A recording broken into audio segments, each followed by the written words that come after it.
Good evening, everybody, and welcome to ILR2 Xbox for Season 6 for the Singapore Grand Prix, round 15 of the season. Alongside me tonight, once again, is F1 Maestro James, and how are you doing? Hello everyone, I'm well, and we're back. It's been a break week, but we're here once again under the floodlights in Singapore. Arguably the most challenging track on the calendar, and I'm certainly expecting a high attrition rate this evening. Unfortunately, we've only got 13 drivers tonight, and I'd be very surprised if more than 10 make the finish, but they might surprise me, and we'll have to see what happens when we get into qualifying, whether we'll have any rain in the mix to make what is already a very long race even longer. Hopefully not.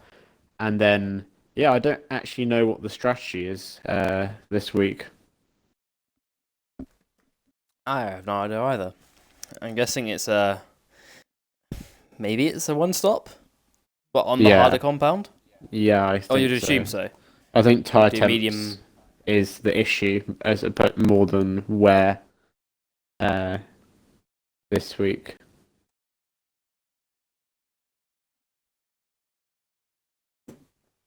So we're just readying up to get into qualifying. I think got a last. Brumson's just about readying in. So let's talk about the championship as things stand at the moment. Danny M7 leads it by 30 points ahead of Jork.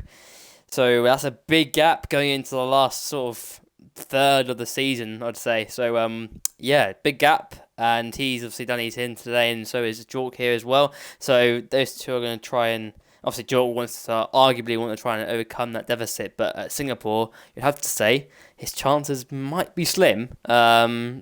Considering that this is probably more suited to the wheel than the pad. So he might have a bit of a challenge on his hands tonight.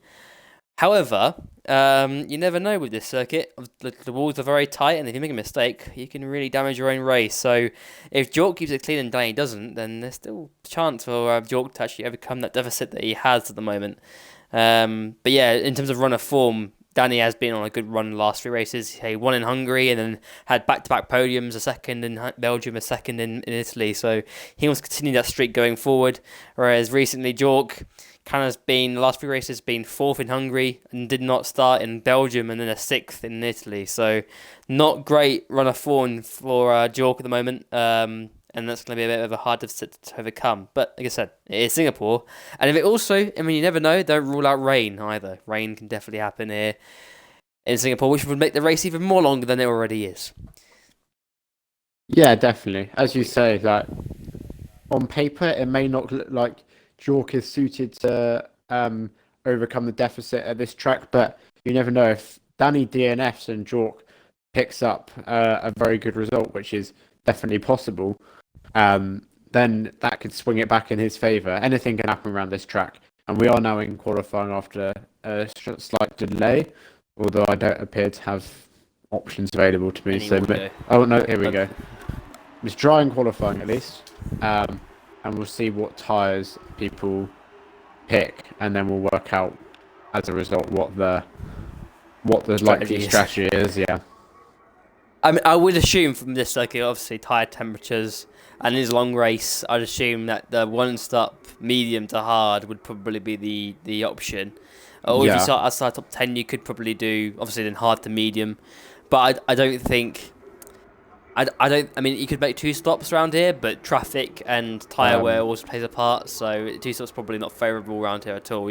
Track position is probably... is a lot more satisfactory and beneficial than having a two-stop strategy where you're running fresh tyres. So I would assume it's a one-stop with a medium hard. Tom, you're not going to like it. I've received information that it is in fact a full wet race. Oh, yes. No, lads. If it is a full wet race, we're looking at least an hour in terms of the race, probably. 31 laps, probably nearly 2 minutes a lap. Yeah, maybe we might get some intermediates at some point, but that's definitely the forecast saying heavy rain. Although people appear to be out on mediums. I don't understand why you wouldn't go straight out on softs unless you only have two sets of softs. In which case you're saving the soft runs till later in the session. Or the full wet race has been a slight exaggeration from Aaron Dazzler, and it's actually going to start off dry and then get to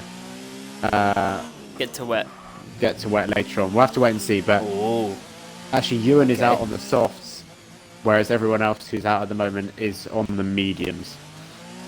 My theory with the medium thing is maybe people try to get their eye in early. Yeah. With obviously not enough running, using the middle compound that's available to them, get a feel for the circuit, and then going for it at the end.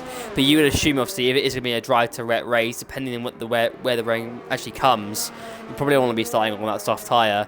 However, I mean, if it's scheduled for the rain to be a lot more like mid-distance, the medium tyre will probably be the better tyre to start on, because your softs are going to be absolutely knackered by the time the rain comes. So it all depends on when that rain's going to hit, and maybe the medium will be the best compound tyre to start on. You never know. These guys have a lot more information in terms of when the rain will hit in the race. But talk about laps in qualifying. Smasher's starting his first opening lap. He's the first man to start through turn 1. This very tricky first corner, and then second and third, as Bromson rejoins back, and he's really wide into the barrier, isn't it? Yeah. And now he heads into this next corner here. You need to set yourself up for a good exit through here. DRS opens nicely, and down here we go. And that's the first sector done. It's quite a busy first sector, but then it gets even more busier in the second sector. They head down into this next left-hander, breaks it down into actually completely understeered, almost took too much speed through there, and now we're into these very slow, almost nearly hairpin-like corners. There's no speed at all. Very close to the barriers. You're almost flirting with them. And now here's where the old Singapore sling was, but no longer. It's the left-hander, and it goes into down to a right. It's all tight over the bridge. And now again here, this is hairpin. They go down to first gear, turns it in at neutral second for a second. He did. This hasn't been a very good lap at all. He didn't get No. invalidated, surprisingly, on the exit of turn 7 when he ran very wide. And he just lacked commitment, and now he's almost put it in the wall. So the lap's definitely over now if it wasn't beforehand. But what we must also consider about the rain is it levels the playing field. If we remember back to Monaco, where we also had rain, Jork was incredibly quick, given he's on the pad at Monaco. He was fighting for a podium, which he had no right to do. So Yeah. if his wet pace is the same as we've already got a yellow flag set 2, and Smash is just drifting everywhere, let's try and find someone else who's not doing that. Danny's just come to the end of sector 1.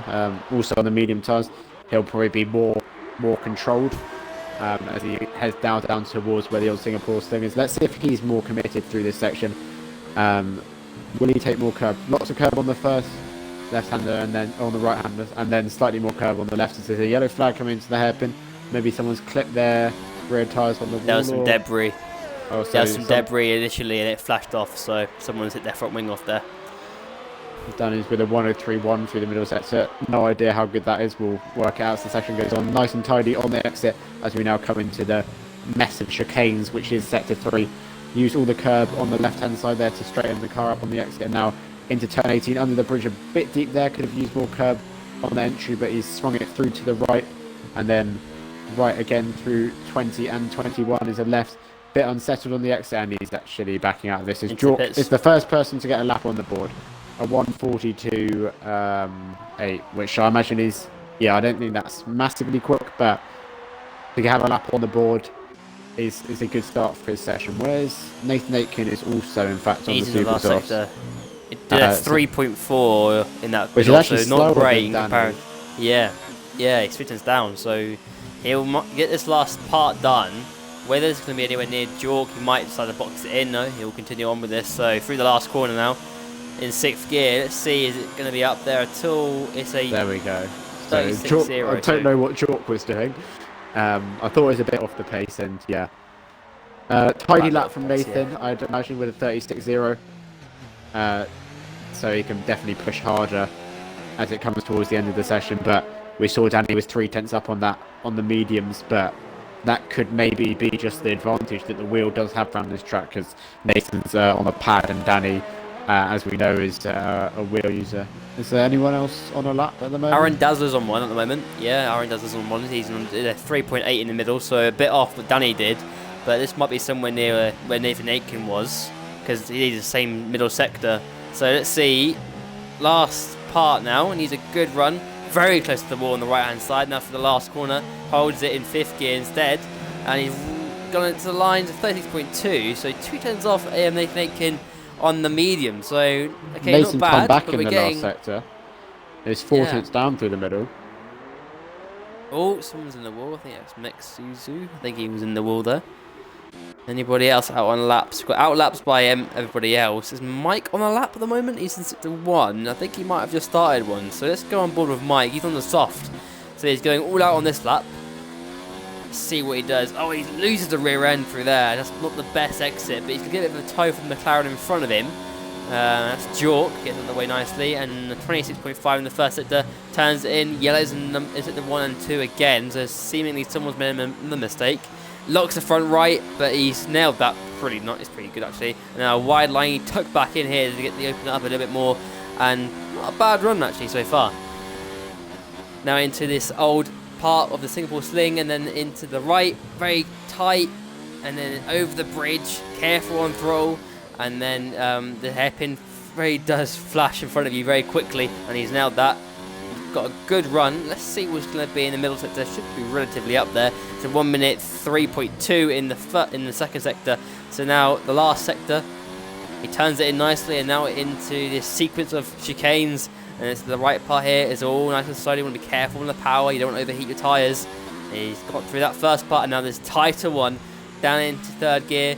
Again, careful on the throttle. Don't want to oversteer it into the wall. And now the third part, and needs a good run here. No one hit the barrier on the right hand side. It's very close, but done a good job. And now for the last corner, down into fifth gear, up to sixth to get a better exit. Across the line, it's a 5.6, puts him on provisional pole. So again, time's coming down.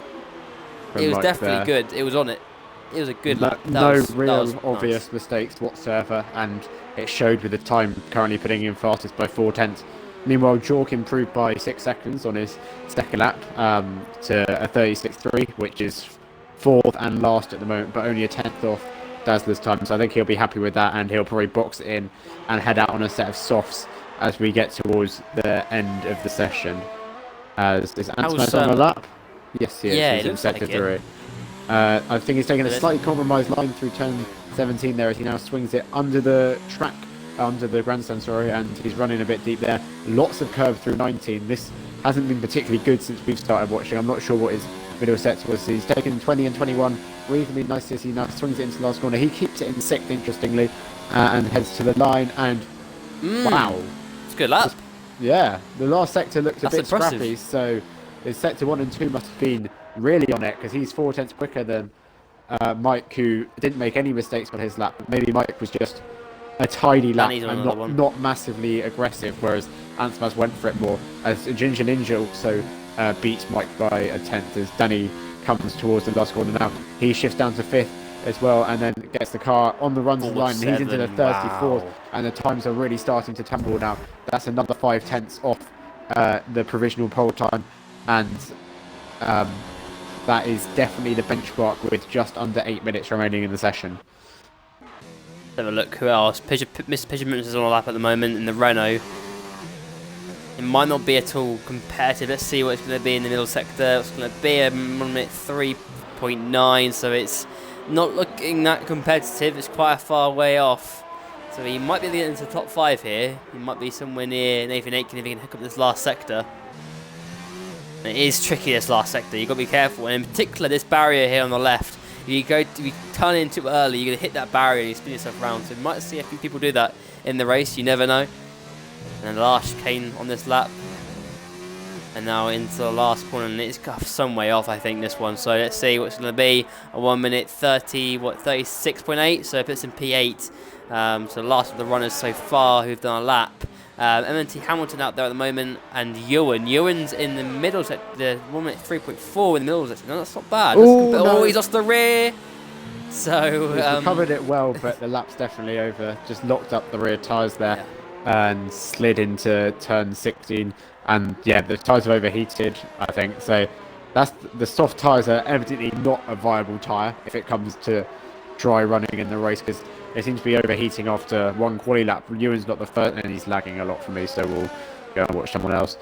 Hamilton's corner cutting, so he's not the best option either. Dazzler is on a lap, however, I believe, as Critchley's managed to join. Dazzler coming through sector 1 now, heading down towards turn 7 and the sector 1 split. He is nearly 2/10 up on his previous lap, which I believe was on the mediums. He's run out a bit wide through turn 7. Shouldn't cost him too much as he now swings the car right and short shifts on the exit. And now it's a left-hander, runs out a bit wide, probably not the optimal line there. Couldn't get on the power as early as he might have liked.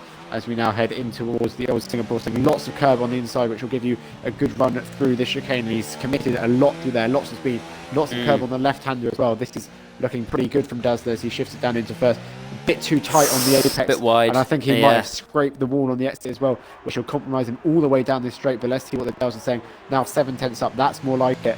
And if he can have a good last sector, he should be looking to be getting into maybe second place here. Danny's probably out of reach, but second place is well within his reach. Navigated turn 17 nicely as I struggle to get my words out. Underneath the grandstand, more curve through there than we've seen others take. And now into the final few corners of the track. Third gear through 20. Let the car run out wide, but not too wide through 21. And how much will he commit into the last corner? He keeps it in sixth as well, and he's run out wide. Oh, he's very wide. It didn't invalidate the lap. And he just missed out on pipping Antmaz to second, but it's also 35-2, and if he can get back to the pits, he'll be able to do another one. Where is Jork? Oh, he's back in. He's back into pit lane. He was actually up in the middle sector, so he was doing well. Nathan Aitken's on another lap too. He's actually up in the first sector. It's one of his previous best. It's very deep there, though. It's too deep. And now the right deep part again, a little bit deeper there. Yeah, not great, not tight at all. And he needs a good run through here. So this is obviously the old Singapore Sling, and then the right, he took it right, and you want to be really committed through here. And which he's not too bad, but not. Again, very deep at the hairpin, but he will get not a bad launch off it. Let's see what this middle sector is. It's going to be a 1 minute 3.3. So again, a tenth up on his previous best. Now his last sector on his previous best wasn't that good, so he should be able to find a bit more time there. And he's a good. He's going deep there, so he's going very late on the brakes, isn't he? And he's not carrying that. He's not able to carry that speed through the corners compared to others. It looks like he's definitely seemingly overdriving it at the moment to get it round. Ooh, no, he's lost the rear. A spin. Yeah. Those tyres are going to be... Oh, the Williams, I think, avoiding action there. I wonder if it's on lap. Okay, no, so there you go. So that's okay from Ewan's perspective. Yeah. As you said, overdriving the car, which you sort of have to do because it's so difficult to compete on this track on the pad, and Nathan's looking for every tenth or fraction of a tenth that he can find, and he was finding them, but then he has a spin. Maybe again the tyres getting a bit hot at the end of the lap, so he will have time to get a fresh set of tyres on them if he has them, and he'll get one last run before the end of the session. As we can watch Ewan as he's hasn't set a lap time yet, but he's coming through the middle sector now through this left-hander, very jumpy on the brakes through there, as he now straightens the car up and heads towards the old Singapore Sling. Left through here, lots of curve on the inside, a bit tentative on the throttle, and he's backed out. There must have been a cut that, I think. Yeah. That so he needs to recharge his ERS, cool down the tyres, and go again. Danny started another run, and Ansmas is on one at the moment too. Ansmas actually up in the first sector, so he's going for it. He's gone really wide though. So he needs to make sure he hooks everything up, and I think he's backed out of it. That must have been an invalidation going wide there. So Danny again on another one. Mike also. How far is Mike into his lap? He's actually behind Danny. So is Mike actually on a lap though? Yes, he is. Sorry, I think he is. Yeah. He is a tenth and a half up through sector 1. I didn't get Danny's sector 1 time, but he's coming up to the back of Mexizu here. He'll hopefully get out of the way. Indeed, he does. Yeah. As Danny now swings it left down to third there, actually. That's interesting. Other drivers be using fourth as there's yellows here, but back to Prix now in towards the Singapore Sling. Less curve than us. Also using third for that corner. I think that's a bit excessive. And he's a bit wide. He's hit the wall. That's damage, surely. He might have got away with it due to the angle that he hit it at, and he's now getting out of the way. I think Mike will be coming through next. Indeed, he is. So we'll switch over to the other Mercedes. If Danny doesn't have damage, he will be able to go again, as Mike is now nearly 4 tenths up through the middle sector. That'll jump him maybe up into second if he can put together a tidy last sector. It was pretty tidy on his last lap, so there might not be too much time for him to find as he heads through the chicane. There's Ewan's out of the session with no time on the board. That's a big blow for him, as now Mike swings it through turn 19, down now towards 20. Third gear through there, lots of curb, which will give him a good run through the second part. Run the car out wide, but not into the wall. And now into the final two corners, down to 5th, back up to 6th. Full throttle to the line. Ansmas has given up on his, and he actually does go second, also into the 34s. And that's a front row for Mercedes at the moment, as Danny is starting again. But I don't think that will be good due to tyre condition and whatnot. He's cut turn 1 actually and turn 2, so I think no, it's let him continue. We'll keep on going with Danny. In fact, Mike's ahead of him. He might get a tow down this straight. No, Mike not bothering with any of that, getting well out of the way of his teammate, who now heads down the Raffles Boulevard. And we'll see what the time lost or gain in sector 1 is. He's a 10th up on what is already a pretty impressive lap, but the rear starting to let go on him already at the end of the sector 1. I suspect he won't be able to maintain it. Jork jumps up into 5th. Good lap from him with a 35.3. We'll continue with Danny for the moment, though. No, he's backed out. Dazzler, maybe? Dazzler behind on lap. Yeah, let's go on board with him. Let's see how he's getting on. So he's navigated for the first 3 corners nicely. Let's see if he can get any better than 4th place, and I'm pretty sure he'd want to be doing that. So here, he's a good run here. Got a good exit, hits DRS nicely, and down this straight. Got a bit of traffic in front of him, so hopefully that gets up the way. Let's see what his first sector is going to be. It's going to be actually up by a tenth of a bit, but he's hit the wall on the right, but he's okay. He's navigated through it nicely. And now the slow sequence down into second gear, turns it in nicely. Patient on the throttle. And now on the left part, does he nail this one nicely? He does indeed. Gets a good run, doesn't use all the circuit, but it's fine. And now here comes the left. And now this is the trickiest section probably, arguably.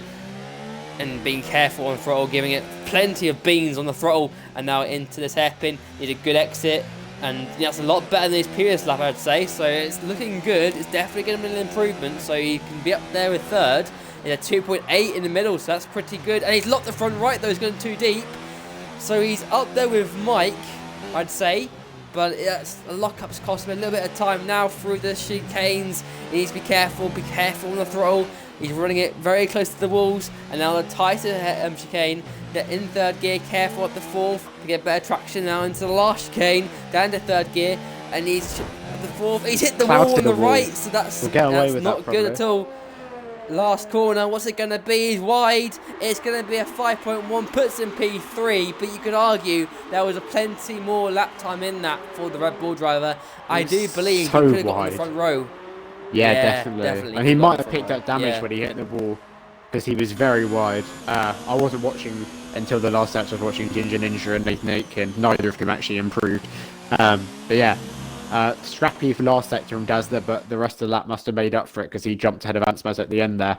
As we now have the grid, Danny, pretty much a class of his own, although 2/10 round here isn't as much as 2/10 round Austria, let's say. Still pretty dominant display from him. Mike joins him on the front row, I think for the 2nd time this season, France being the other one. Dazzler 3rd, Ansmas 4th, Jork, good performance from him to put it in 5th, top of the pad runners. Ginger Ninja 6th, Smasher 7th, Nathan Aitken 8th, and Pigeon Munch in 9th, with Mexi Zoo rounding out the people who set a time. Neither Hamilton nor Ewan put a time on the board. Brumston's car wasn't in the garage on his screen, and Critchley joined late. So we'll have 14 for the race. But yeah, Danny putting in a dominant display there in qualifying, but qualifying, oh yeah, okay, well, the heavy rain is here. Full wet tyres for sure. Qualifying out of the window. Who's got the best setup? Who's the best suited to these conditions? We'll have to wait and see. But yeah, formation that once again, just like in Italy, will be crucial to suss out the conditions for the drivers. And see where the breaking points are, how treacherous this weather actually is, because this is definitely full wets, at least for now. We'll see if it does get any drier, or if we're looking at an hour-long race here. Indeed, yeah, and it's going to be one of those where, as you mentioned, James, they'll be pushing really hard on that outlap. They'll just find the grip and see where they can push. And if they haven't done any wet practice as well, that again, it's like their mini practice session for a lap, just to get a feel for everything. So, but we've got a sort of previous history, as we mentioned earlier, Monaco. I mean, Jork was pretty good in the rain around there. But we're going to be in very treacherous conditions, because this track, even in the dry, is difficult enough. But when you're in the wet, and the curbs are going to be it's so slippery to ride the curbs around here. And one thing is with this track is to be fast, you ride the curbs, but you're not going to be able to do that in the rain, because if you do that, you're going to slide and hit the wall. So it's going to be a bit of a hard race, this one, for these boys, and they're going to have to give it everything and just be clean. I think the first lap, they'd want to get in through that first lap initially and then go from there. But of course, these guys are racers, and they'll be going to try and climb up positions, particularly those outside the top 10. They want to be getting up the order as quick as possible. So we'll see how it all goes and how it all plays out, but I do expect plenty of potential collisions throughout the field. People missing their braking point, because the braking points around here also will change in these wetter conditions. Exactly, yeah. Drivers just getting used to the conditions. I'm on board Nathan Aitken, who's lit up the rear tyres coming out of turn 8. And yeah, tyre wear will be interesting. I wonder if a no stop can't be possible with the rear tyre wear around this track. Surely not, if it does stay full wet. Yeah. But I'd imagine a one stop just before halfway point is very unlikely you'll need 2 stops on the full wet tyres, if I'm being brutally honest. So probably a one stop. So it's very crucial to not damage your wing, because a pit stop around this track costs a huge amount of time. If someone's up their escape road, I think it was Antsmaz, as Nathan Aitken's actually in the wall.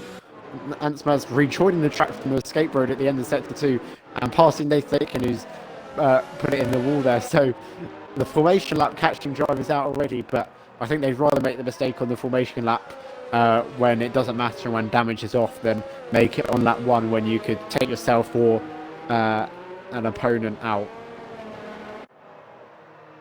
So here we go. Everyone going for the last corner now to line up for their good positions. And the start's going to be very crucial. Bear in mind, they're going to have a lot of wheel spin off the line. So it's being very patient off the line to get the best start possible. So Danny M7 lines up in his grip slot. It's a Mercedes 1-2. Will it be Mercedes 1-2 at the end of the race? We shall see. And also, don't also rule out people like Aaron Dazzler, Antsmaz, Jork. They've all got the potential to deliver big results on days like this. So final cars lining up now. And here we go. Round 15 of this ILR2 Season 6 season is about to get underway at Singapore. Here we go. We are revving for 5 red lights here for the Singapore Grand Prix. And it's lights out, and away we go. And a pretty even Steven start from the top 2 already. Is it going to be Danny? Is it going to be Mike? It's going to be Danny who leads into turn 1. A very good start indeed. Danny seemingly got a better second phase than Mike.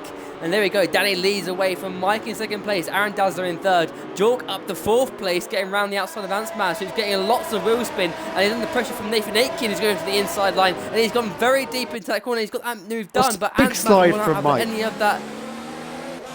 Sorry, yeah. So Mike, here he is. He's got pressure from Aaron Dazzler. He goes to the right-hand side. Aaron Dazzler around the outside, breaks deeper, but it's Mike on the inside line. Dazzler will give him that space, and so far it's pretty possessional. Here, Aaron Dazzler looks to the inside, but again, nothing. Aitken looking for a move on Jork, but backs way out of that as well. So pretty hectic start from Mike, who lost a little bit of ground, actually quite a lot of ground from to Danny, because he had Aaron Dazzler all over the rear end, but pretty safe by everybody. I should say that. It's the 2 yellows by somebody. It's Ewan's gone. So that's him. And Zuzu, I think. Zizu gone as well, I think. Or down the order, I don't know. So Mike seemingly losing the ground earlier on. Dazzler looked for a move on Mike and was paid, just didn't want to go for it, I think. That was just the early start to the race. He didn't want to make any rash moves. There's plenty of life left in this race. 30 laps to go. But Jork right there with Aaron Dazzler, looking very good in these conditions. Like we mentioned earlier on, James, around these tracks, he's not good in the dry, but in the wet, it changes it equals playing field out, and he's right there with Dazzler. And Dazzler does look like he's struggling a little bit at the moment. Yeah, Jork much more opportunistic on the brakes, much more confident, as Ginger Ninja's had an incident somewhere. He's had a spin and has dropped to last. But yeah, Danny got exactly the start he wanted. Mike, not so good. A big slide from him out of turn number 5, and the gap is almost 2 seconds as they got to line. And a 2-minute 3 lap. We're in for a long evening tonight, boys. But Mike in second, as you mentioned, Dazzler dropping back a bit over the line, and Jork is just looming in Dazzler's mirrors. Poor start from Ansmaz, jumped by the pad guys. As Dazzler's actually deep through turn 3. Jork's opportunistic as always, taking the apex as Ginger Ninja's now out of the race. And Jork going to go around the outside of 5, and he's got the move done. Pouncing on Dazzler's fantastic move. Very small mistake, and Jork is a man on a mission here. And he's up into 3rd already. Mike is up next for him, and they had a fantastic battle in Monaco in similar conditions to this. Will it be reignited today? Jork up to 3rd, Dazzler down to 4th, and we already have our first casualty with Ginger Ninja out of the race before he completed the first lap.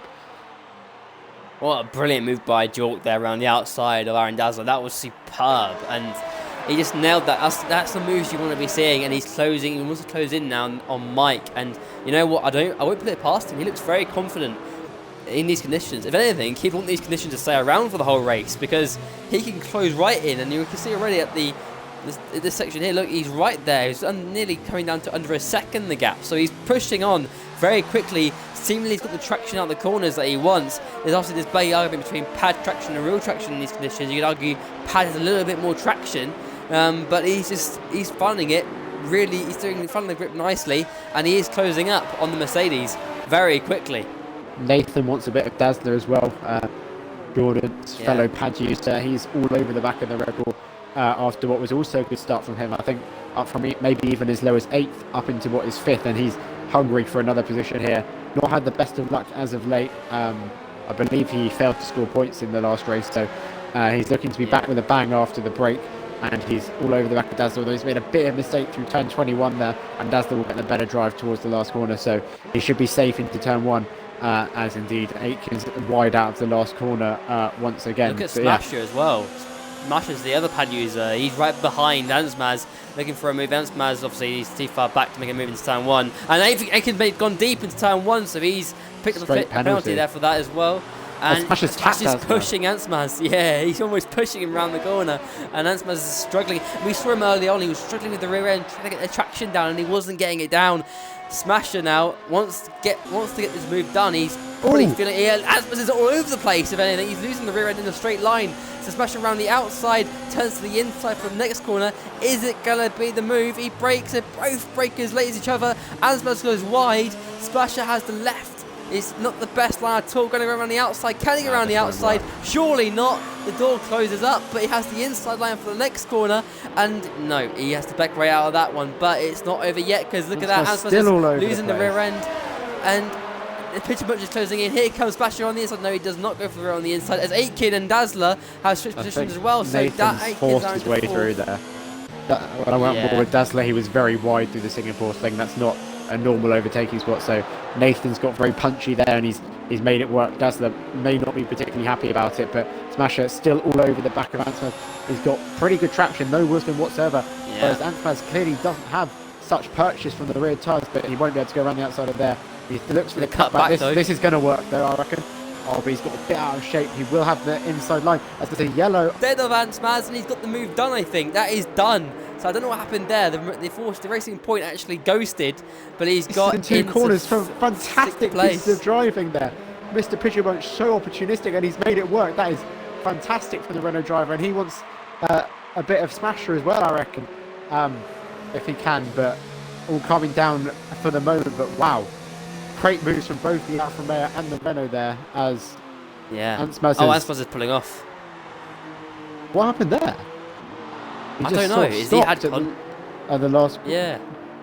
You know the glitch where the game suddenly just stops the car on track? I reckon that's what happened. Yeah. Because it wasn't like he spun or anything. But here his car. He's revving out. No, that's Ewan's car. That's the revs glitch. Audio glitch.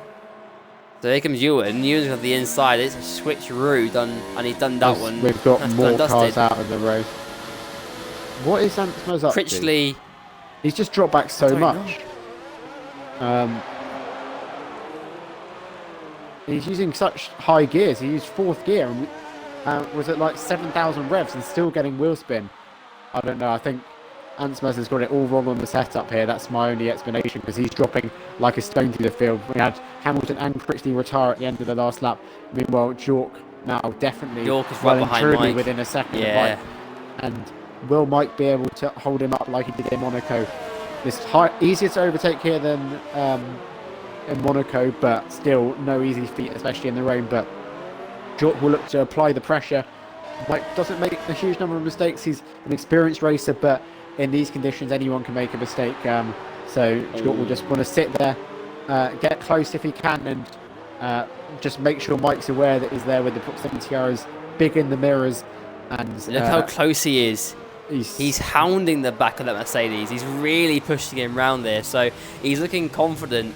And he'll be looking for, basically, he's got to put Mike in the defensive positions, because if you start doing that, then he can start looking for cutbacks from corners. And Mike is struggling with traction at that last corner, and he's really under pressure. We head through the first couple of corners again for lap 5, and I cannot believe I'm saying it's only lap 5 at this point. It's such a long race so far. Jork is really hounding the back. Wants a good run now. He looks for it. He's going to try and see if he can put Mike into a bit of a mistake if possible, because then he can get a good run and everything. Yeah, not great, but here he comes. Jork was marginally quicker than Danny on the last lap, so Mike definitely holding him up.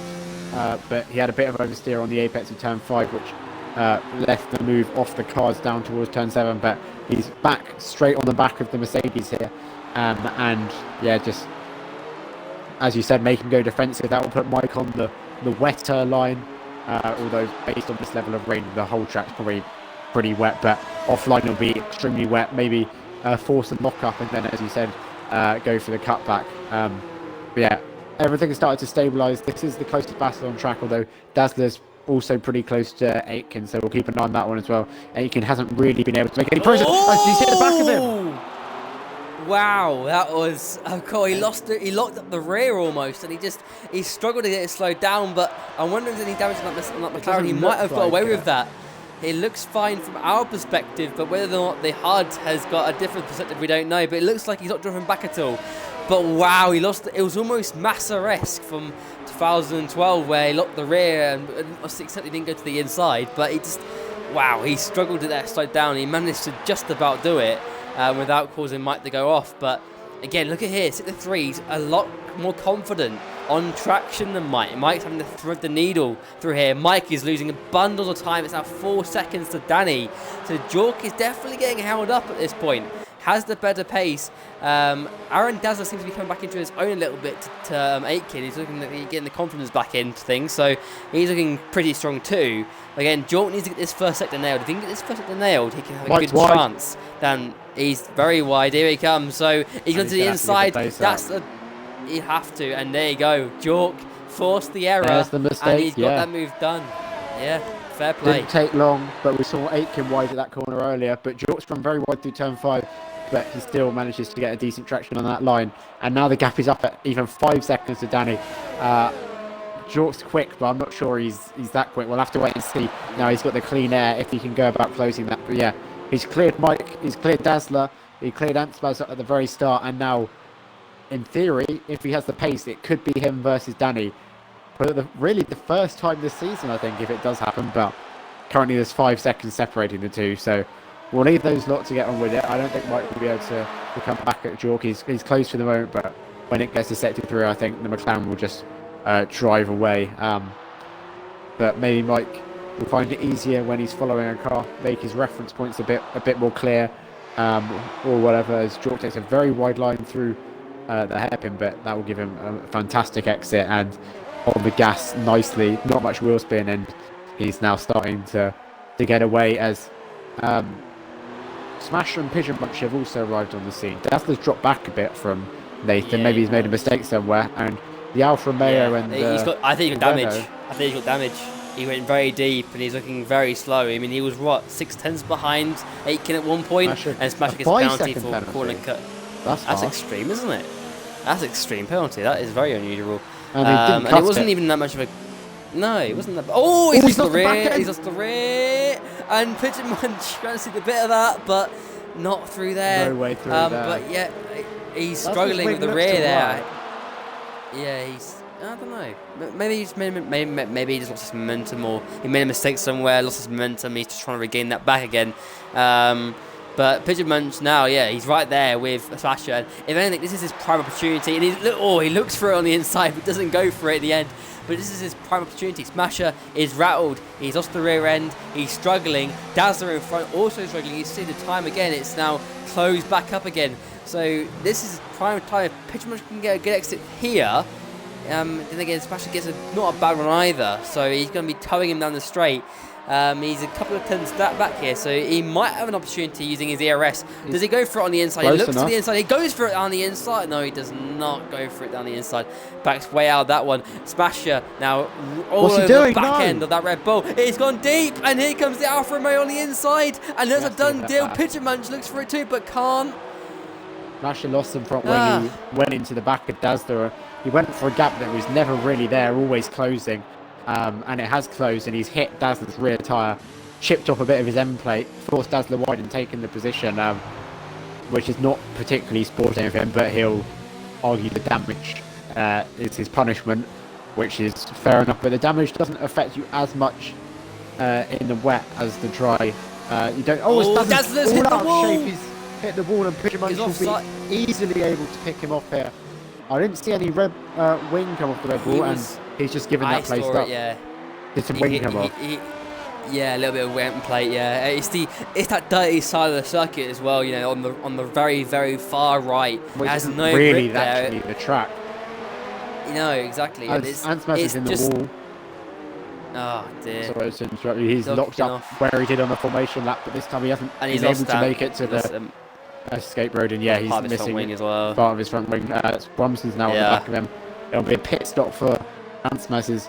I also noticed that Nathan also got slapped with a 5-second penalty, so the game feeling particularly nasty at one corner. I think it's turn 16, the right-hander at the start of sector 3 is Ewan pots in the fastest lap out of nowhere, the first person into the 1 minute 58.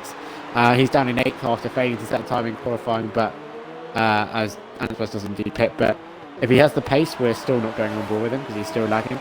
Maybe he can get up to the back of this trio. And Smasher, despite the wing, which I did see fall off, his pace doesn't seem too bad. He's not dropping too much time to Pigeon Munch, who I would have expected to be right with him by this stage. But the gap's still 1.5 seconds, so front wing damage really not affecting you that much in the wet. So maybe Ansmas didn't need to pit, although I don't know how bad the relative damage in comparison between the two cars is. But yeah, suddenly something went very wrong for Dazzler because he was in 5th all over the back Jork's got a penalty now for exceeding track limits. They're giving that harsh penalty today. 5-second penalties for these exceeding track limits, and you could argue that's probably their first penalty of the race. And I would argue that's his first warning. He's got a warning for a collision with Dazzler, which would have been on lap 1. But that he hasn't done any corner cutting before that. And that's too harsh. That was at the Singapore Sling. You can't cut that too much because there's a wall on the inside. But it says a 5-second time penalty as opposed to a stop go. So maybe he can get it removed if he doesn't have any more warnings. But yeah, Jork's pushing, but I think Danny's just too quick.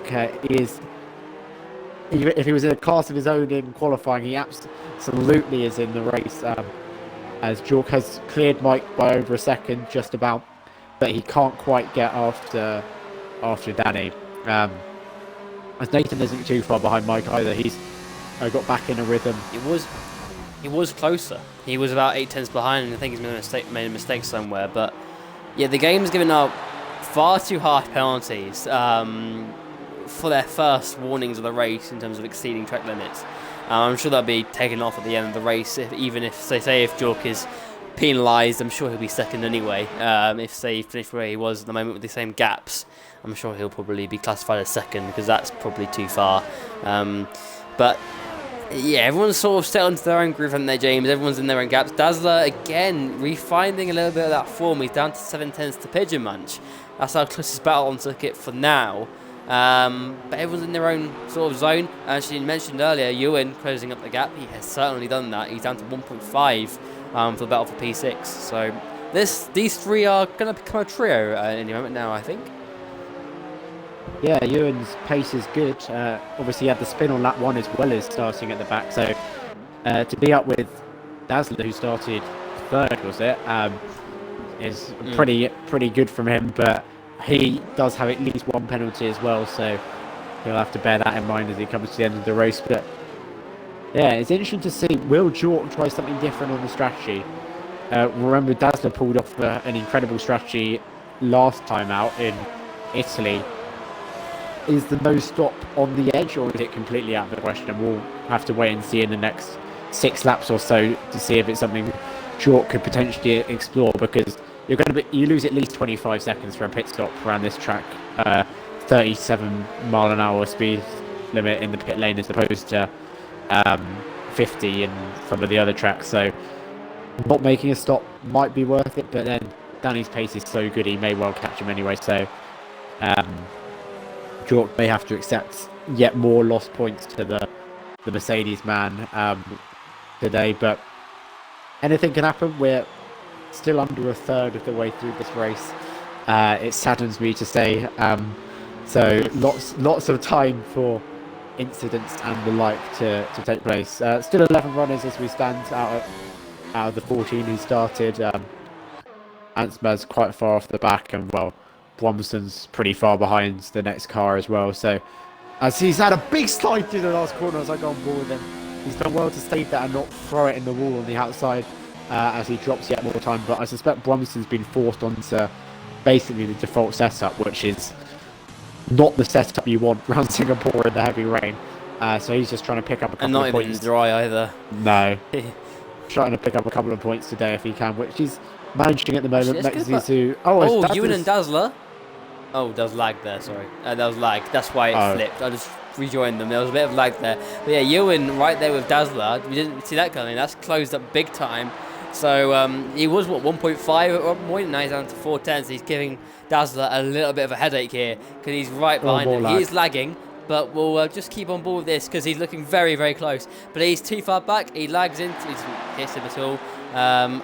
I'm wondering if we're going to actually see the move, not lag. That's what I'm wondering. So here we go. He's in the slipstream of the Red Bull. He's going to be too far back into this next corner, but won't be able to make that one stick. Now he's going to be just trying to hound him through this last sector as Aitken gets another harsh another 5 penalty. seconds. I mean, I don't know how many warnings he's had, but that's that's 10 seconds for the penalties. And he got a 3 when he went straight on at turn 1. Yeah, so he's only actually had 4 warnings, or he should only have 1 penalty then. A 1-3 second. Arguably. And one of them was for a collision, so he only actually has 3 warnings, but he's managed to get 13 seconds of penalties from that. So the steward's feeling very, very harsh. Yeah, that's not right at all. So yeah, I think it's turn 17 and the old Singapore sling, which is where the game is being extremely harsh for whatever reason. And yeah, look at Ewan right on the back of Dazzler, and he's seemingly climbing down the lag a little bit here, so he needs a good run through here. Can we see this move? I'm wondering. He's hounding the back, and there's still lag going on, but he's got maybe a run here. Does he go to the right hand side? He goes for it. He goes through him. Lovely. Teleportation is active in Formula 1 2019, confirmed, and there you go. He's into P7. Dazzler may have decided that it wasn't worth fighting an extremely laggy car who's clearly quicker than him.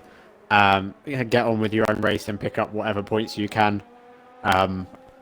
Maybe he can catch up to Pigeon Munch as well if he's not battling. So a sensible decision from Dazzler. Probably he's quite experienced as well and saw Ewan's quite poor lag and was like, nah, not worth it. But it's interesting. I don't think Ewan lagged at all in Belgium or Monza. So I don't know what's happening today. But Smasher is rapid. As they just put it in the wall almost. Oh, here he comes. Yeah, he has to take his opportunity right now if he wants it. He's going to have to be forced to the very inside, and down the inside he goes. And he's around the outside for Aitken, and turns to the inside for the left part. But you can't make it work this time. No. He did it on Dazzler earlier. You can clearly see he's backed out of that bit. Yeah, he completely lifted off. I've actually remembered something. Smasher is very good at this track. I've seen a couple of races on Twitter around this track which he's won at. So for whatever reason he goes extremely well here, and the damage that he picked up earlier not affecting him at all because he's definitely quicker than Aitken.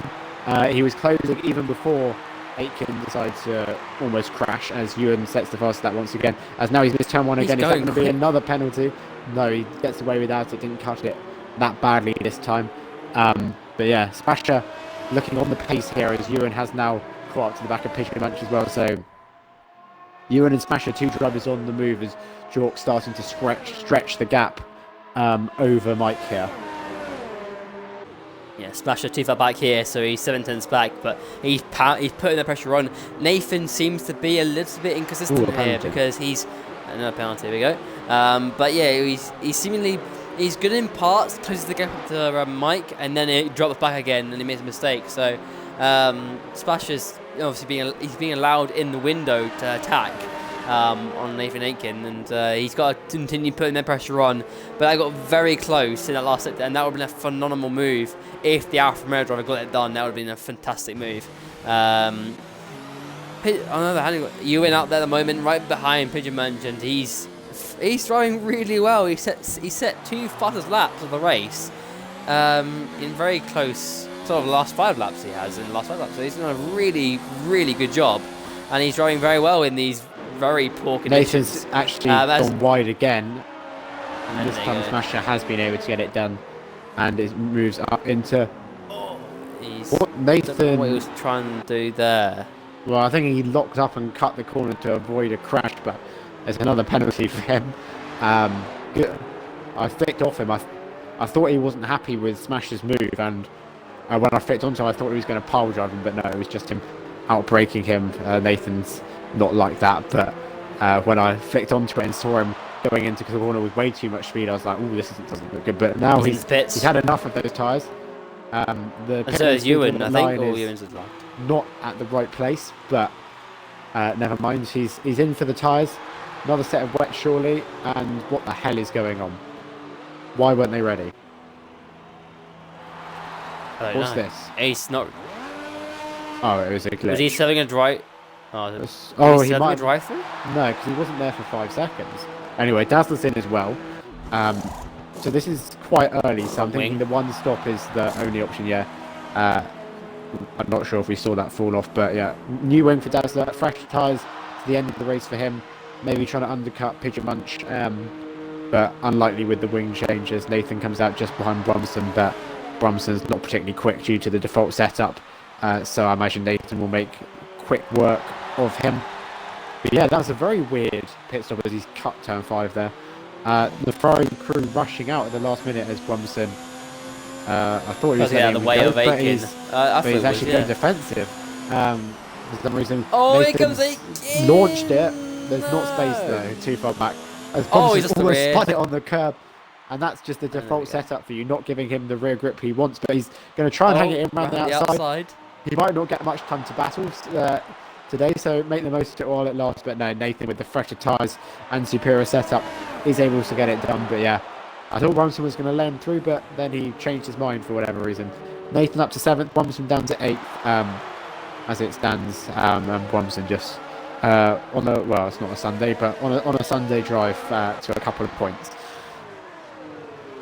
Let me just turn your attention back to the leader at the moment. 10.2 seconds for Jork. That is an incredible gap, and he continues to extend that. Mike 1.6 back, so he's dropped away completely from Jork now, and actually now 2.2 the gap. So actually now Mike pits. So it's definitely a one-stop race. And also Ewan, I think, he's boxed it in. So Ewan's looking for an undercut on Pigeon Munch. And you've got a stop go. Speeding in the pits. Oh no, he's sped in the pit lane. I was really rooting for him there, but unfortunately it's might have just folded a little bit for it. It as well. I assume you mentioned that, but he's looking to undercut Jork. I don't know. Danny was still doing personal best when I checked the lap times a couple of laps ago, so I don't think the undercut's going to be particularly effective. Mike comes out comfortably ahead of Nathan, who's just about going to stay ahead of Ewan as well. But yeah, Mike looking for the undercut, try and get him back ahead of the McLaren, but we'll have to see how that plays out. I imagine Jork will pit, if not this lap, on the next one, as Ewan has also come out behind the Toro Rosso of Bromson. and we'll also have to try and negotiate him if he can. Robinson will probably fight it again based on what he did on the last lap. This is the only real battle on track at the moment, although Dazzler and Antsmaz are quite close in the battle for what is last at the moment. So we'll see if that gets any closer later on, but I think Ewan's more likely to get past Bromson than Antsmaz is to get past Dazzler. But a bit of oversteer for the Williams off the exit of turn 9 there, and Bromson pulls away on the run to the Singapore leg. But now through the slow corners, Ewan much more confident. Probably the setup helping him. He's probably got like 7-11 wings goes on. down the inside. And he's just seen the gap there. Deal, maybe. And Bromson squeezed out on the exit. Good move from Ewan. Saw the opportunity and took it. Danny is in the pit lane. Will Jork follow him in? No. Jork stays out. Interesting scenes. Danny's been released. I'm not going to say he's. I'm not going to say he's doing the no stop just yet, but it's a possibility. Is Nathan Aitken? Oh no, I thought there was yellow flags for him, but there must have been, because he's dropped behind Ewan and Bromson again, and he's understeering heavily, so he's damaged his wings. Yeah, is he? Yeah, he's really struggling, so he's going to look to probably pit. He's going to have to. He can't continue with that. Oh, he's completely knocked it off. So he's going to have to pit, and that's not ideal for him at all. He's going to be... Yeah, and now he'll be quite far behind Mike, but with a new front wing, new tyres, and the pace that he was showing earlier. As Ewan picks up another penalty. Nathan's in the pits again and has given up. So we now only have 10 cars left in the race, so if anyone retires for any other reason than hitting the wall, I'll be very annoyed with them. I understand Nathan's frustration there. That's the worst time to damage your wing. And he's paid for it with a DNF and no points after what was looking like a reasonably promising race for him. 10 runners left in the race now. The order is Jork, Pigeon Munch. Both of those are yet to make a stop. I'm not going to call the no stop just yet, but potentially on the cards, especially from Jork, who should really have covered Mike. But we'll have to wait and see that one. Danny is the effective race leader out of those who've stopped, with his teammate Mike 11 seconds behind. Smasher in 5th, a further 10 seconds behind Mike. Then you are not far behind him, who I imagine will catch up to the back of the Alfa Romeo in the near future. Bromson in 7th and Mex in 8th. Both need to stop, with Dazzler now all over the back of the second Toro Rosso as he also picks up a penalty as I go on board with him. And Antsmaz not far behind in 10th as well, as we have a yellow flag. Smasher has Ewan and Smasher, so Ewan's now up to 5th, but obviously got penalties for that. And Smasher's got damage again. This time on the left-hand side. I think this time it's more major because he's massively overshot that corner, so he could also be visiting the pit lane on this lap, which is unfortunate because he was driving such a good race. His pace was very good in comparison to what it usually is. Mike now also into the 58s, and Smasher flooring the throttle, just a bit frustrated with himself, understandably. He's on for a good result, and he'll now be coming out in last if he comes into the pits, which he does not in the correct way, but we'll let him off. He's made it in, and that's another pit stop as Bromson actually follows him in. And Mex, despite being in the same car as Bromson, also decides he wants to pit on this lap. So he'll probably get held up, but he's in last anyway. As Dorcas continue for another lap. So, what do we think? I wonder if the conditions are getting better. I wonder if he thinks that the conditions are going to get to the rain tend to light rain, and he's looking for track position. I'm wondering, because don't rule it out. I don't know. Obviously, at the moment it hasn't improved. Track is pretty much as the same as it was when we first started the race, but you just never know with the game, and it may be there's a chance of it turning to light rain as now Smasher gets another penalty for crossing the pit exit line. So penalties ramping up for the Alfa Romeo driver. But yeah, maybe the weather is going to change and get not so bad. And maybe Jork is looking for that track position. Maybe it might pull off to be a wonder stroke here. But it doesn't look like the rain's going to ease off anytime soon. But you just never know with this game. And track position will be very vital. If he pits, I'd imagine he'd come out behind Mike after he set the fastest lap on the last lap. Let me have a look what Jork's lap times are like. The race leader. They're not bad, but they're still at least half a second off what Mike was doing. So um, he's staying out for the moment. Once again, as Danny now puts in the fastest lap as well. But yeah, it's either your theory that it's going to get into soon. I'm not sure. The rain still looks pretty heavy, but you never know. Yeah. Or him and Pigeon Munch are trying something incredibly opportunistic and going for the one stop. Which I think is fair enough from Jorg. He's got nothing to lose on the one stop. Even again, fastest lap of the race. Because he's very quick. Mike won't catch Jorg. Because Mike has to make up a full nearly 30 seconds. Well, no, 20 seconds, but it would have been slightly more from when Mike pit to Jorg. So worst case scenario, he's finishing second behind Danny, which is where he would have finished anyway on the one stop because he was over 10 seconds behind the Mercedes man. So it's worth a roll of the dice from the McLaren, and from Pigeon Munch he was down in like 5th or 6th. Worth him having a punt at it as well. We'll have to see if it works out for them too, but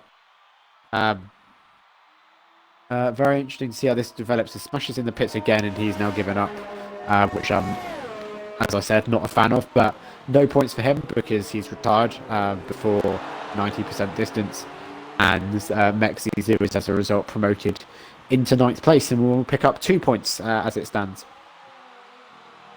Worth it, continuing out there and getting through this race. You can pick up some big rewards, and specifically in these conditions as well. These are tricky conditions, and if you just keep your nose clean, you can be in for some very good points. And so far, the top 9 all in positions that they're going to pick up some good points and take away for the championship. And points do matter, and points do add up. So good stuff so far.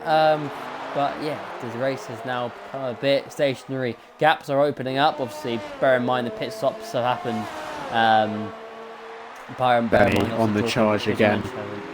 He's 4.4 on the back of Pigeon Munch. He's closed that up big time in the last few laps since he's been on that fresh set of wets. And those used set of wets are not producing those. They're not producing the grip that the new sets are doing at the moment, and not clearing the water at the same rate. So they'll definitely be struggling soon. And Danny will need to look for a move on Pigeon Munch. Why is Mike suddenly able to match Danny when he was absolutely nowhere in the first stint? Interesting. He's just beaten Danny's fastest lap by a pretty small margin, admittedly, but he was nearly a second a lap off the pace in the first stint. But they get a fresh set of tyres on, and he's able to match his pace. The gap's been between 11.5 and 12 ever since Danny pit. So yeah, Mike has found the pace in the second stint. But I don't think it will be enough, at least not to catch Jork. He might catch Pigeon Munch, but if these two are going for the one stop, it's going to be a very tall order for Mike to catch the McLaren driver. As there's a yellow in sector 1, that is Brumston. He is, where is he? In the wall at turn 3. I don't know how he's managed that. He's alright though. A very minor braking zone, but yeah, I think he might have lost some front wing as he's oversteered again, and that's a wall. Just where the wall sticks out, and it's ripped his front left off, and he is out of the race here, and we're down to 8. Mexi Zoo picks up yet another position. And yeah, Bromson unlucky there. Bring out come on. Come on, lads. Please. I mean, it would give Jork a free pit stop and Pigeon Munch. Well, Pigeon Munch a less free pit stop. Hey, it's not going to happen, is it? But no. It's not going to happen. I was just thinking. Bromson for continuing with what was obviously a default setup for what will be one of the longest races he ever does. And unfortunately, he's not got the points that he probably deserves for being bothered to put the time towards it, because he's got caught out by the barrier sticking out, as Danny now lowers Mike's fastest lap by 1/10 of a second, and Mike, after me talking about, has now lost a second, as Ewan, a 57.5, that's 6/10 quicker than Danny just did, and his pace is insane. Shame that he's 11 seconds behind Mike, who I'm wondering if he has damage, because he's dropping back a lot. Has Mike found a wall somewhere? Front wing looks okay. It looks fine. He might have some minor input damage, maybe. Or maybe he's just locked up and gone deep somewhere, and he's had to back out of it, or he's have to rear end somewhere. We'll see how that gap changes. It's 12.8 again, so maybe it's okay. And I reckon it might have been an error somewhere, lost the rear end and just backed out of it, causing a crash potentially. But Ewan has shown multiple times in this race that he can sit the fast of the race. He's looked very strong. It's showing the penalties that he's got, and it's showing how far back he is. But he's been truly impressive, and he's on for a top 5 finish, even with the penalties that he has. He's on for a very good finish in the Williams, so fair play to him. Yeah.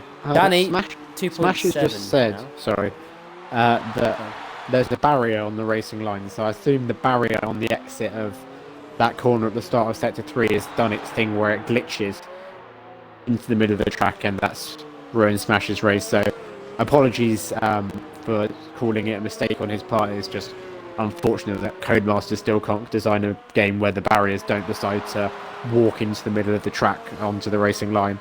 So yeah, that's what brought an end to Smash's afternoon/evening, which is unfortunate for him because he was on for good points as well, but it will be none from him today. As you say, Danny closing the gap on Pigeon Munch.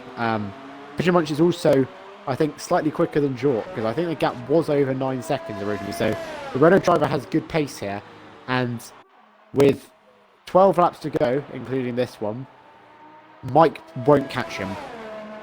I'm going to call it now. If he doesn't get a puncture, Mike isn't going to catch him. So Pigeon Munch looking good for a podium here, if he doesn't bin it in the wall in those 12 laps as well. So lots of ifs going on at the moment, but that's all we can work with when the field's this spread out. I'd say you've called it right, James, as well, the no stop. Jorg, he hasn't gone for it yet, and same with Pigeon Munch. And you'd expect that for his last laps, you'd expect them not to go again either. They've committed to this no stop strategy, and it's now up to Danny to pass these boys on track. Now you'd argue, obviously, with fresh tyres, it's possible, but these conditions are pretty tricky, and it's about navigating through that. But yeah, challenge is on now, and we've got a bit of an interesting last phase of this race. Last 11 laps to go, and Danny's got to do all the work now. We were obviously mentioning about exceptionally fast. Sorry to interrupt you once again, but if he hooks up the last sector on this lap, it's going to be a 58.2 or a 58.1, which is basically what Danny's been doing as of late, and he's now closed the gap to Jork to under 7 seconds. His pace is exceptional on those tyres which he started the race on. And yeah, he still has the grip on them. He's looked after them extremely well, and Danny's not really catching him whatsoever as he comes across the line. I'll check what the lap time was. It was a 58.4. It was not such a great last sector. Danny on that lap did a 57.8, to be fair. But there's still a very quick lap times from Pigeon Munch, who, if he can keep that up, probably will catch Jork, but Jork probably has the long game in his head. He knows what he has to do to make the tyres last till the end of the race. Pigeon Munch may be able to do that as well, but he's maybe being slightly more aggressive.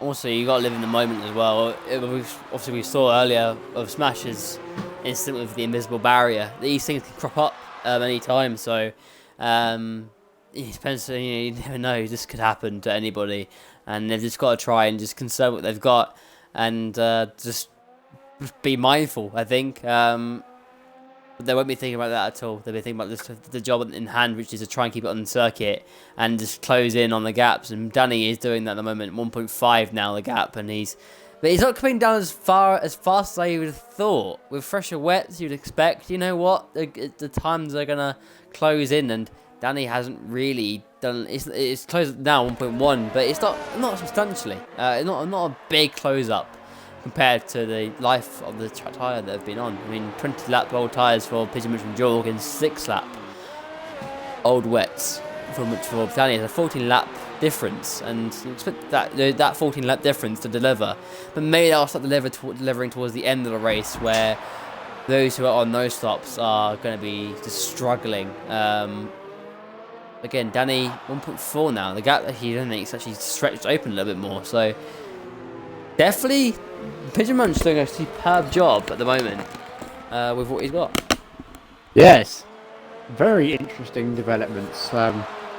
Danny just doesn't seem to have the grip through the last sector, and I wonder if he's even like overheated his tyres or something. Like, I know it's the rain, but you can still do that, for sure, because there's a lot of oversteer from him through the last sector and the last corner especially. So obviously it'll be in the dirty air of Pigeon Munch for a couple of laps now, which is not where you want to be, and it appears to be hampering him, and this is looking increasingly good for the two pad drivers of Jork and Pigeon Munch. Admittedly still 10 laps to go including this one, but they're in a very good stead at the moment as the gap's back up to 1.6. Pigeon Munch's pace continues to be ever impressive. The gap now down to 6 seconds. Danny almost throwing it in the wall in the exit of turn 8. He's sort of lost his cool a little bit here, like realising the strategy isn't going to work for him almost. So the gap's now over 2 seconds again. What's going on? I think he needs to take a lap to calm it down, cool the tyres down, and then get back on it. Because he's getting a bit too aggressive on the throttle at the moment, and it's not going to help him in the long run, because then the pace advantage that he has on the fresh tyres will start to decrease. But this is literally the only battle out on track. If you look at the other gaps down the side thing, it's all over 10 seconds. So we have to go with this for the moment, and give them the TV time in case anything happens. But yeah, Danny appears to be back on it at the moment. But this is the third sector where the pad in the wet It's mighty. has its advantage, because of the traction zones. It's not a massive advantage, but in the wet that advantage is slightly emphasised, enough so to make a difference as Pigeon Munch comes over the line once again. What was his lap time that time around? How's his pace? 58.5. So last 4 laps in Pigeon Munch have all been sub 1 minute 59. That's consistent. Really consistent times. And before that, he hadn't done a sub 59 at all. So the tyres get 20 laps old, and he's suddenly producing some unreal lap times. And the gap is continuing to close to the leader, Jork. And Danny won't mind that. He will see that the gap's closing as well, or he'll be able to work it out. And he'll be like, yeah, I'll just go with Pigeon Munch and see how it goes. Mike's also starting to close the gap a little bit on this pair. It was up at nearly 14 seconds. It's now back below 13. And Ewan's charge has been halted, as the gap's remaining stable at just above 10 seconds, with everyone else in a world of their own, really. Danny's out under a second to Pigeon Munch. So he's closed that up big time. He's found some good time. So it's as if he's activated push as hard as you can on these tyres. And I'm just thinking he needs to get this one done soon. So this last sector isn't his best opportunity to get it done at all. There's no overtaking opportunities. And we've seen, as we mentioned earlier on, the pad seemingly working better in that last sector. Danny wants to get this move done. It is vital because the laps have been ticking away. And I'm starting to get some doubts on whether he's able to even catch Jork for this victory yet. So he needs to get this one done, and he needs to find an opportunity very soon, because laps and corners and opportunities are starting to spray from the Mercedes driver here. So he needs a good run now through this last set of chicanes now, and he's going to be putting the pressure on big time, and the Renault driver can see that Mercedes get ever closer, and that pressure starts building, and as the pressure starts building he can make more mistakes, and it can happen at any moment. And at the moment is looking good. Now we're heading into the first corner for lap 24, and the Mercedes driver needs a good exit now through these next sets of corners to hook up a good chance. If he can get that good chance. No, it's not. It's under 6/10. Harshly penalised with a straight 5 second penalty. Yeah, so unless he gets very punchy on the brakes, he's too far back. Yeah. And Pigeon Munch will fight this, of course, because 8 laps to go, including this one. This is a battle for position. Neither of them have to stop again. And Pigeon Munch is on for what is an excellent result. I think he got a podium back in Hungary, if I remember correctly, and I think he had one maybe in Britain as well. So he's no stranger to the podium. He's been there a couple of times this season, but around this track on the pad, it would be special for him. And I think he will get a podium regardless. But is what step he's on, whether it's the first, second, or Oh, third. look how close Danny's got. There, he's very close. He's hounding the back end of that Renault. He's too far back. He'll try and swoop and cut back in to get a better run, and it might work out. He's got not a bad run, but it's not close enough, I fear. And he's going to have to, again, stay back once again. And these opportunities are starting to slip away for the Mercedes driver. As look at that, the Renault's gone very deep. But again, comparatively, the Mercedes isn't that close for an opportunity. And here it's all just single-man traffic. No one's able to make a move. Oh, he's close, but he's no way making it into the chicane here. Pigeon Munch seemingly struggling now, and the Mercedes all over the back end. And all over he's getting to the point where he's pushing around the corners. You can see how slow he is now, and it's got to be it now for Danny. He needs to get this move done through the last corner, but he's too far back for an opportunity. He finally was able to follow him to the last sector, and then it just all got away from him. Pigeon Munch seemingly, I think his tyres, he's pushed them too hard with those few laps in a row, which was sub 59, and the last lap can't have been very quick whatsoever. I sense it's coming now. A 59.8. He's closer than he's ever been. So he needs a good run through this corner. Has he got the run he needs? Bit of oversteer. I fear he's got not a bad run. Is he going to be brave on the brakes? I would say no. I don't think so. No, you're just not worth it. It's not worth it at this point. And not a good exit off there. It's slipping away, isn't it? The laps are ticking by. The corners and opportunities are ticking by. And I think maybe he's running out of the tyre grip as well. That doesn't help too, and he's not able to get past the Renault. This is extraordinary, really, is the best word I can use to describe it. I was thinking maybe if you could get a good slingshot run off turn 7, he could maybe catch him by surprise in turn 8, but no, he's going to catch him here on the Anderson bridge, but Pigeon Munch will get a better exit. Contact on the exit. A bit of contact as well, yeah. And now he's too far That was a half-hearted attempt. He looked for but it. Now Pigeon Munch will be wary of that. Yeah. So he needs to find somewhere else. But I think turn 8 is potentially a good option. If he can force Pigeon Munch defensive into 7 and compromise his exit, and then maybe surprise him into turn 8. But he needs to get a good exit out of turn 7, which he was unable to manage on this lap. But yeah, Jork still in the lead for the moment. And with a gap which is actually starting to increase now. Now Pigeon Munch's times have dropped off. He was quick for a period, but now tyre wear starting to kick in, battling with Danny starting to kick in, and Jork is looking in, obviously still 6 laps to go as they cross the line, in a commanding position as it stands, as Danny once again not close enough into turn 1, but this isn't really the main overtaking spot anyway. It's turn 7 which he needs to be looking out for, as Mike's starting to close the gap dramatically now, dip below 11 seconds, but with only 6 laps to go, that's not enough. As Danny lighting up the tyres on the exit of turn 3, he's getting ever more impatient as he sees this victory slipping away from him,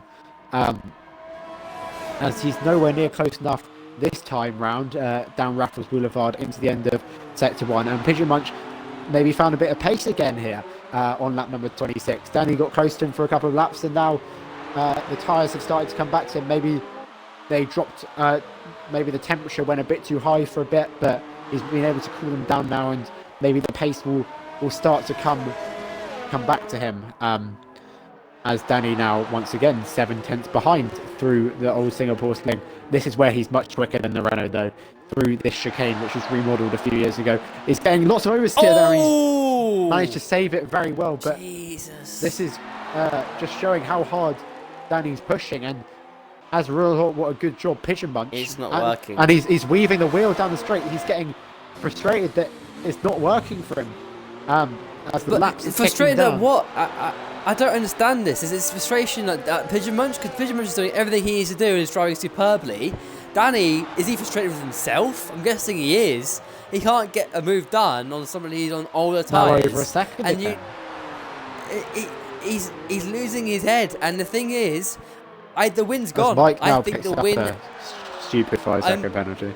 Calling it now, the win has gone. It's Jork has won this race. If everything, he can keep it all clean, he's got it done and dusted.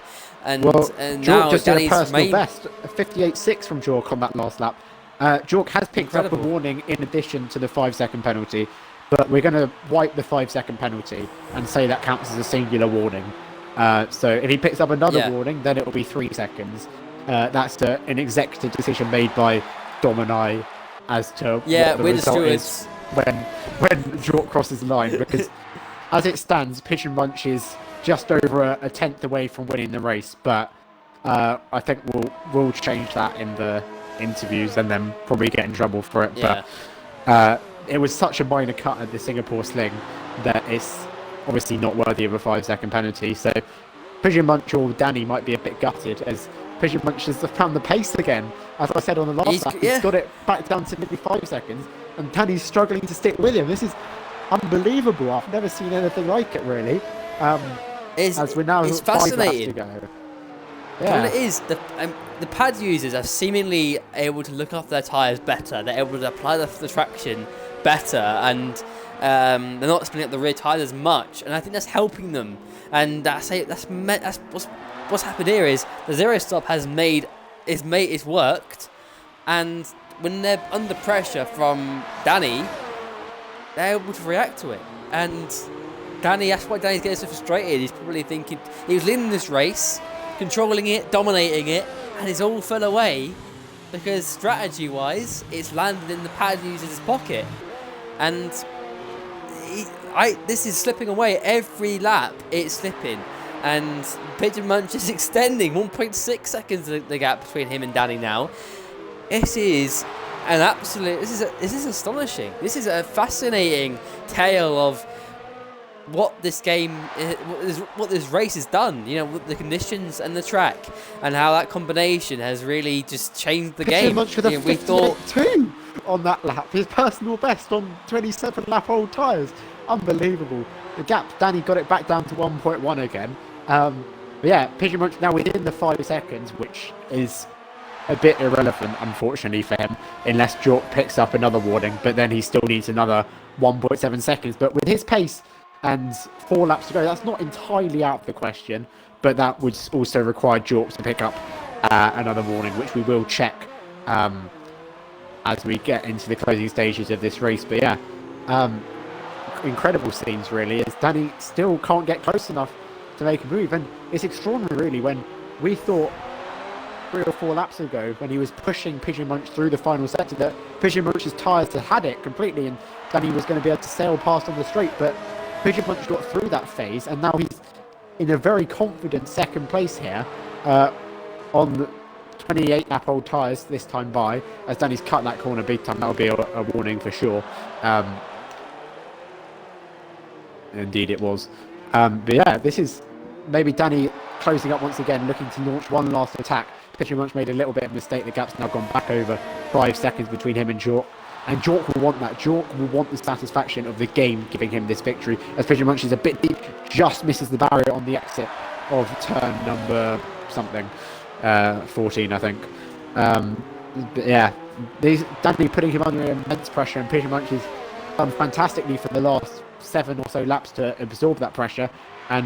But when they come round this time by, it will be just 3 remaining for him to do so, and take what would be a fantastic second place. Danny's cut that corner as well. That will be another warning for the Mercedes. The impatience is starting to show now, and indeed it is. Checking the race director, that's 2 warnings this lap for the Mercedes man. So he's now also 1 warning away from a penalty. I'll check Pigeon Munch. I don't think he has any warnings whatsoever. Indeed he doesn't. Jork still hasn't picked up any further warnings, so he's technically got no penalties, despite what the game's trying to tell us. But yeah, Danny getting too opportunistic with the corners, trying to gain as much speed as possible, and it could cost him a 3-second penalty, which will take any chance of getting Pigeon Munch out of the equation with only 3 laps to go. He's slightly closer this time around, but 3.5 tenths is still too far back to be making a move into turn 7. He's later on the brakes. Can he get a good exit? But it's such a short run to turn 8. He's still too far back, and Pigeon Munch defends the position once again. But Danny looking ever closer. Is he going to launch another attack like he did a few laps ago? All over the curve through turn 9 though, and that's going to cost him big time on the exit. You don't want to be doing that as they head down towards the Singapore sling, and he extends the gap by another couple of tenths. Does Pigeon Munch? And yeah, He's fast here in the section, so if he can nail this, and he's got a good run, you'd fancy his chances into the next corner. Does he go for it? No, he does not. He can't find it. He can't do it. 10-second penalty for Mexico. Jesus Christ. The stewards here definitely don't know the rules of Formula 1, and seemingly it's not working out for the stewards, boys. I'm sure a lot of raging team principals and drivers will be going to their offices later on in this race, but this race has been long, and I'm wondering if the length of this race, the sweat, obviously, me and you have done it before as well, James, in these conditions and around Singapore. The race itself is tough as a league racer, specifically if you're on the wheel, because Danny's you're very sweating. close. And look at Danny. Danny's close again, but you're just sweating. I mean, I remember doing it in the summer when it was like, yeah, it's close. Does he look for it to turn one? Does he go for it? He's gonna go for it. Yeah. Yes, he does kind of half-heartedly go for it, and he's going to have to try and get a cut back from this corner. He's made the Renault go defensive. He's got a good run. He's lit up the rear end again, and he's not able to get it done. But he'll try and cut back into the next corner to get a better exit. Can he get the better exit he needs? I'm fearing probably a 0. Not really. No, it's not at all. And Especially just getting the exits when he needs them. How slow he is to the final sector doesn't matter, because you can't get past them. As long as he gets a good exit off the last corner, a good exit off turn 5, and a good exit off the hairpin, he's safe. And he's only got to navigate the hairpin twice more, the last corner once more, because on the last lap the finish line's so close it doesn't matter, and turn 5 once more. So he's looking very strong here, but anything can happen. Danny could get aggressive somewhere else. We saw him almost go for it into turn 12 earlier, and he's close again through this chicane, but he's taking a slightly compromised line. And I think he's too far back. He can't launch it from here. It'd be suicidal almost, but he needs to take a wide line to prepare himself for an exit. Pigeon Munch's exit is good. Danny gets oversteer, and Pigeon Munch is safe once again here as we head down towards turn number 14, I think. And yeah, this is still quite extraordinary. Pigeon Munch holding on, and he's only got to negotiate 3 more crucial corners with good exits, and as long as he keeps it relatively on the racing line throughout the rest of the lap and a third, he'll be good here. Danny getting more oversteer, just pushing it too much, and this is where it's going wrong for him, and I'm very happy to see that Jordan currently has enough of a gap to win it without Tom and me intervening and saying that he's won it, even though the game says differently. And then he gets a poor exit out of turn 21 there, and Pigeon Munch's body lights up the rears. There's going to be no chance for Danny into turn 1, so that only leaves 2 more opportunities, and I'd say at 7/10 he won't be able to close that up in time to get an opportunity into turn 7. Mr. Pigeon Munch navigates turn 1 absolutely perfectly, and Danny needs a fantastic run through turn 3 if he wants any chance down the Raffles Boulevard in towards the end of sector 1, and it's not been perfect. He got a bit of oversteer, and the gap is definitely too big as Mexizu picks up another penalty. Danny's absolutely nailed that, to be fair to him, but he's only closed 2/10, and the gap's still 5/10. And Pigeon Munch is safe. He only needs to get a good exit off turn 12, and that will be him home and dry here for P2 in the Singapore Grand Prix. And we've barely had any time to talk about Jork, who's actually got run wide as I'm on board with him through turn number 9. Got a bit of oversteer as Aaron Dasner's decided that he wants to set the fastest lap. And the gap's now down to 4.3. Has he got damage? Has he got damage? I'm wondering. He didn't hit the wall, but the tyres are gone for Jork here on the last lap. But it doesn't look how close Danny is again. Here comes Danny. Has he got enough for a run? Surely, here he goes down the inside, and he's half-heartedly done it, and the Renault cuts him off, and Danny couldn't do it in the end, and that is it. That's your last final chance to take the lead, take second place here in Singapore. Meanwhile, Jork is going to be home and dry. We are going to have to intervene, James, and give it to him, because I'm sorry, the game is not correct. Here we go now through the last sector for the final time. Jork, what a race this has been by both the top 2 on the pad. A zero-stop strategy has worked out fully. Danny's been stuck in traffic, not able to make anything stick. And meanwhile, these two have driven the races of their lives. What a long race. We're entering the final corner. Jork comes through the last corner. What an unexpected victory for him. It's another win this season, and he closes the championship gap up to Danny, down to 20 points now. Pigeon Munch in second place. Well, and then Danny comes home third. Mike in fourth. In the end, spins it across the line because that was a long race. And he was only 6 seconds behind Danny in the end, was Mike. So he stepped on it on the last few laps whilst Danny was stuck in traffic. But obviously it wasn't enough. Ewan fifth, pretty quiet race in the second stint as it was for everyone. Dazzler snagged the fastest lap with a couple of laps to go. But that also doesn't matter due to the fact ILR don't hand out a point for it, and he'll come home in sixth as Mexi Zoo is all over the back of Ansmaz. Meanwhile, for what is seventh and eighth, Ansmaz is drifting through turn 9. Can Mexi Zoo make the move here? I don't know what penalties are. Mexi Zoo has like 10 seconds of penalties at least, so I think even if he does get past it, it won't matter. But Ansmaz must have damage, surely. Can we have a broadcast? How slow they're going. Look how tentative they're all going through there. They're really struggling for grip. You know what? Let's keep with Zizou here, because you never know. He might get a good run out of here. Ansmaz has struggled all race with traction. You know what? He's closing up here. He's really close behind the racing point. Is this last-minute drama? He's broken a lot later than the racing point, and he's locked the front right and hasn't been able to make that mistake. Ansmaz defends as well as you'd like. But again, not close enough. Now we're entering in the final sector, and this is all kind of just following each other and shadowing each other. No real opportunity. And look at that, Ansmaz is through, and he's struggling with the traction out of corners. And now we're heading into the last few chicanes, and Mexi putting him under pressure. Ansmaz drifting it around corners practically. It's more like rallycross than it is Formula 1, and Mexi is really close now. Entering the last corner, then again Ansmaz losing the rear end, and here comes Mexi. Can he get a better traction out of the last corner? He'll try, and he can't. Here we go. Well, I don't think it would have mattered due to penalties anyway, and indeed Mexi does finish 8th, which I believe is his best result of the season, so fair play to him for keeping the car on track. But yeah, Mr. Pigeon Munch is celebrating the win, but as you said, we're going to have to award it to Jork, because I've checked the race director. He has 3 warnings, including the 5-second penalty, one of which is for a collision, so he should have 0 seconds of penalties. So congrats to Jork, his second win of the season. As you said, closes the gap down to 20 points in the championship to Danny. Masterclass from both him and Pigeon Munch to make the no-stop work, here, and we'll speak to all 3 of those guys shortly, as Jork is there up on the top step of the podium at the end. And yeah, the results will be on screen very, very shortly. And there they are. So it was a 1 hour and 1 minute and 55 seconds race for Jork, who comes home with the win. Pigeon Munch just under 5 seconds behind. Danny in third, continuing his podium streak, but losing out to Jork in the championship. Mike in fourth, quiet race from him. Pace wasn't quite there in the first stint. Ewan fifth. If he had maybe not qualified at the back, he would have been up fighting at the front as well. Daz the sixth with the fastest lap at the end, with Ansmaz in seventh and Mexi rounding out the finishes. Bromson unfortunate to crash at like 5 miles an hour. Smasher got struck by an invisible barrier. Nathan, Critchley, Hamilton and Ninja also failing to reach the flag.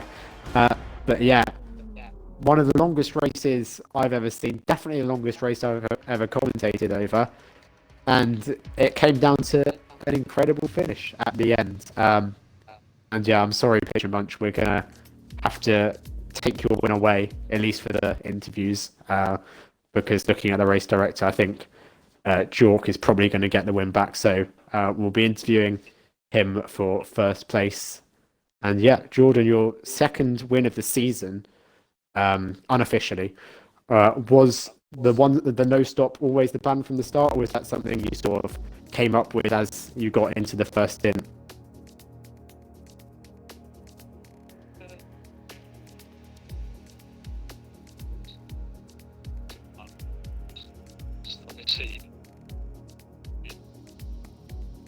As soon as I had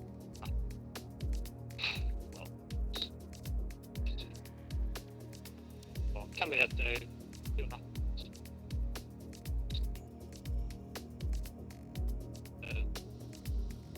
I don't know if 30% I have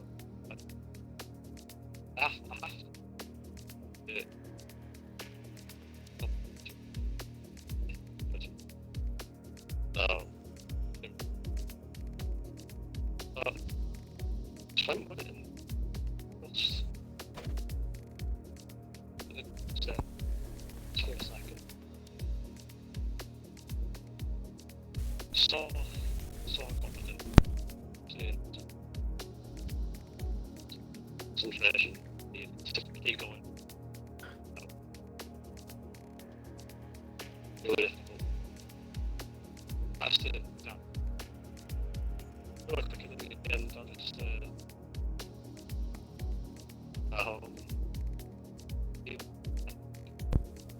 evidence. Yeah, for that, really happy. Yeah, I imagine you wouldn't have had any thought that you would win round here and in turn put the championship battle back on. So what's your thoughts going into the last, I think, 6 races of the season now with a slightly cut deficit to Danny in the championship? Well,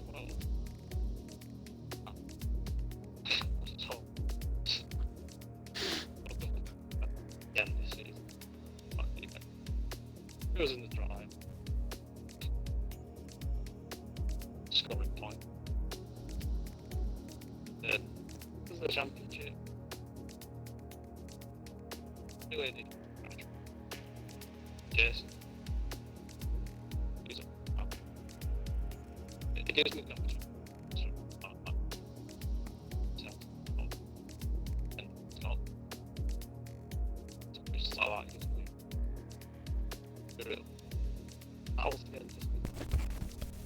Indeed, congrats once again on a fantastic strategy and what is potentially a win. Yeah.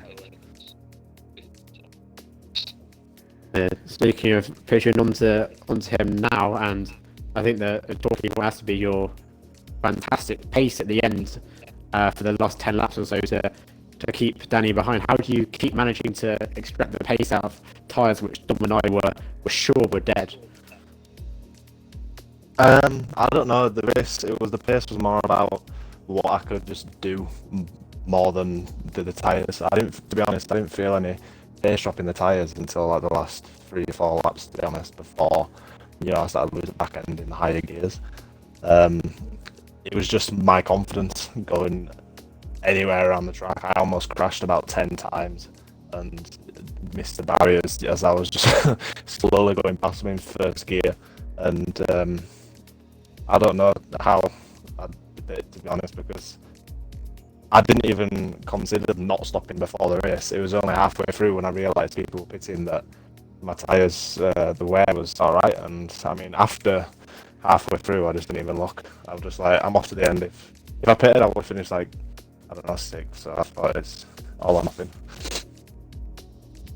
Yeah, it's quite an exciting race for you as well. I think you went around the outside of Antsmaz under the grandstand early on, so you were fighting your way through the field. Talk us through that, because that's obviously pretty difficult in the conditions. Yeah, that were a bit of a butt clencher. I don't know. Firstly, I mean, generally that experience altogether was the worst experience of like anything I've ever had on any F1 game. It was so horrible.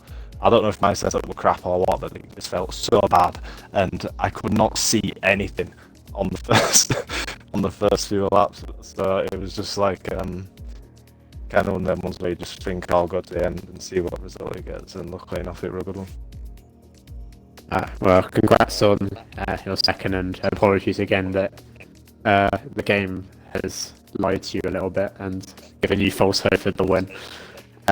But onto Danny now, continuing his podium streak in third, but probably not what he was hoping for when he had a 10-second lead at the end of the first stint. Did you ever consider the no stop at all? No, I don't know what it is with this. I don't know if it's a wheel thing or what, but there's no way I would have been able to get. I was struggling to get my second slip to the end. Just kept overheating the rear tyres, and even I had less traction at the end than Pigeon, who was on shoulder tyres. So no, there's no way I would have done no stop if I even tried it. So that was never on the cards. And the battle with Pigeon at the end, Did you feel like there was any opportunities at all to get past, or was the lack of traction just hindering you too much? Yeah, I mean, I had one shot in the final lap, but he squeezed me a little bit, but it's all good. And then everywhere else, yeah, I got close, and then at one point I was pushing around the hairpin, and then he just on the exit of the corner got half a second on me. So yeah, it's frustrating after the first stint, but I suppose we're outclassed. You know, Joke stayed out, and so did Pigeon, and I can just be happy that I can say I left nothing out there. You know, there was nothing left in me or the tyres or anything. So I gave it my all. P3 is not the end of the world, but you know, after the first stint, I thought I had it fairly wrapped up. But you know, fair play to Joke and Pigeon have done very well. Yeah, well done to you as well on another podium. But yeah, I think that's it from what has been an exceptionally long Singapore Grand Prix. We'll be back next week for Russia, I think, which is probably going to be even worse because that track is awful. But I think that's it from me and Dom for this week. Thanks for watching, guys. I hope you did enjoy, even if it was a bit of a long one. It was even longer for us commentating and definitely longer for the drivers driving. So see you guys next week.